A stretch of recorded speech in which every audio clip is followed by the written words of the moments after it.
Salut tout le monde, aujourd'hui je vous propose un petit exercice, une manière de se mettre à l'action. C'est parti.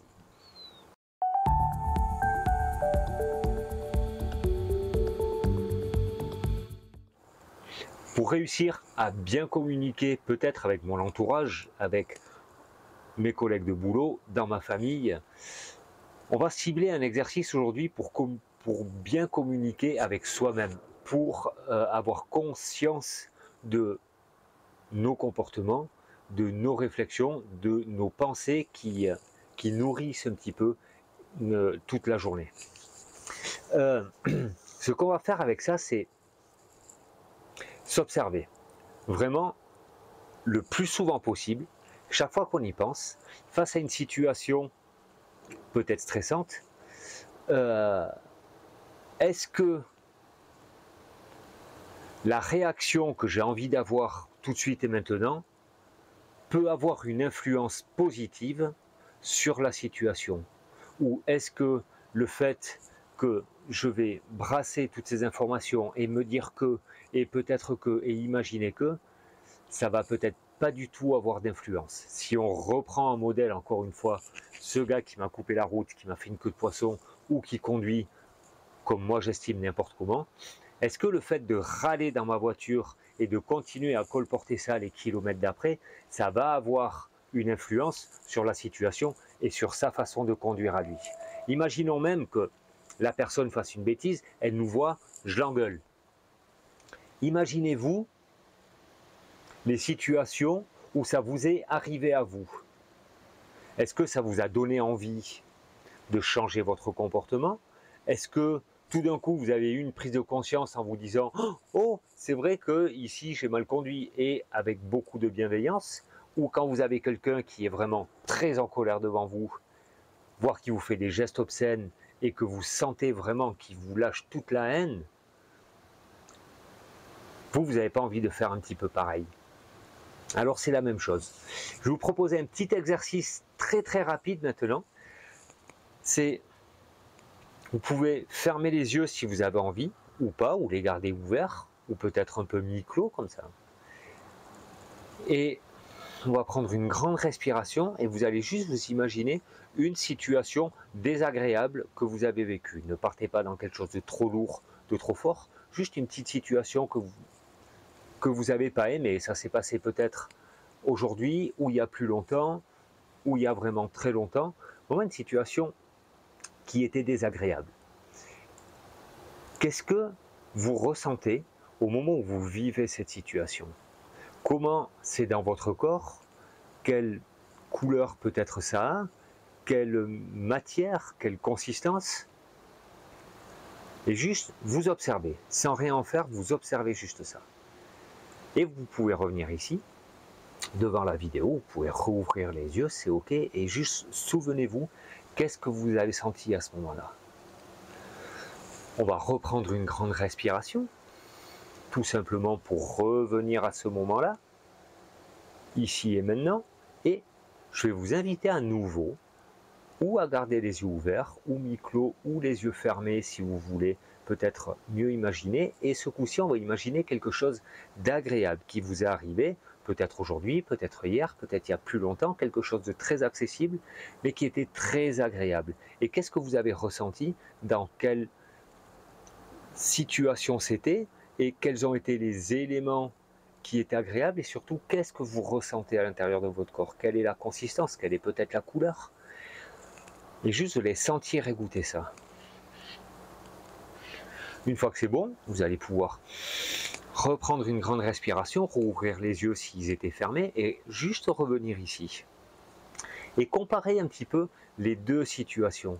Quel était le moment le plus agréable? Quel était le moment peut-être le plus constructif? Quel était le moment dans lequel vous sentez que vous êtes dans une position où vous pouvez prendre les meilleures décisions? Je pense que je connais la réponse, et si vous avez envie de faire cet exercice un petit peu plus longuement, vous pourrez le refaire après, mais partez pas dans des choses trop lourdes, vous restez vraiment dans des petites choses un petit peu gênantes, on va dire. Dans la vie de tous les jours, c'est pareil. Quand je suis dans une situation qui qui est gênante, qui me paraît agressive et qui m'embête, est-ce que je vais continuer à rester là-dedans pendant 5 minutes, 10 minutes, 1 heure, toute la journée, 2 jours, 3 jours? Combien de temps est-ce que vous avez l'habitude de rester dans des situations qui vous ont stressé, face à un voisin qui a un mauvais comportement, face au chauffard, face au collègue de boulot qui pose son café là où il ne faut pas? Ou alors, est-ce que ça va être plus judicieux peut-être de regarder cette situation et de se dire quel est le risque si je lâchais la rancune de cette situation? Et c'est ça qui est important. Quel est le risque de changer de comportement à ce moment-là? Et tout ça, il ne s'agit pas maintenant d'exposer. Tout ça, c'est un exercice que vous pouvez faire vous-même, en silence, sans rien dire à personne de votre entourage. La personne qui est à côté de vous, elle n'est pas obligée de savoir que vous faites ça. Et même, je vous invite à le faire dans un premier temps, dans votre secret et en vous-même. Quel risque j'ai à lâcher la rancœur, à lâcher cette volonté d'avoir raison, de lâcher cette volonté de convaincre la personne de ce que je ressens à ce moment-là? Qu'est-ce que je risque si je lâche ça et si je rentre dans ma respiration et que je vais dans quelque chose de plus bienveillant avec moi-même, de plus doux avec moi-même? Ça, c'est un premier pas qui va changer la communication de moi avec moi-même. Et à force d'entraînement, ça ne va pas venir le premier jour, ça ne va pas venir le deuxième jour, peut-être le troisième jour, on va commencer à se dire « Ah tiens, mais j'y arrive à le faire pendant 2 secondes » et ainsi de suite, et tous les jours, et continuer à ça. C'est juste pour être une autre personne, c'est juste pour pas être une autre personne dans le sens où moi je vais changer, mais c'est juste pour être la personne qui a un autre comportement.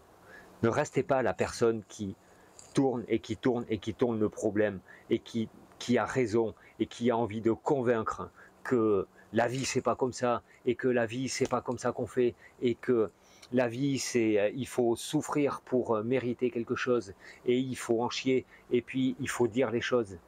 C'est pas ça la vie, parce que la vie c'est ça aussi, mais c'est autre chose. C'est aussi se dire je peux être juste bienveillant, je peux juste lâcher, parce que j'ai pas de levier sur la situation. J'ai aucun sens à me tourner ça encore et encore. Alors je vais le lâcher. Et tout d'un coup, je vais m'apercevoir que j'y suis encore dedans, et c'est ok. Encore une fois, je ne vais pas en rajouter en me jugeant, mais voilà, je suis encore en train de tourner ça, j'en rajoute. Non, ah, tiens, je suis retourné dedans. Quel est le risque que je cours à le lâcher, le mettre de côté? Ok. Une grande respiration, et je le lâche et je pense à quelque chose d'agréable que je suis en train de vivre peut-être maintenant. Voilà. Dites-moi si vous avez envie d'essayer cet exercice-là. Dites-moi si vous le faites déjà, si vous allez le faire, le mettre en pratique, si vous avez envie d'être la personne qui arrive à lâcher ces états de stress au moment où ils sont là. N'ayez pas la volonté de devenir la personne qui ne rentrera plus en état de stress. Devenez celle qui saura s'en occuper. Allez, on y va comme ça et je vous dis à demain pour de nouvelles aventures. Ciao!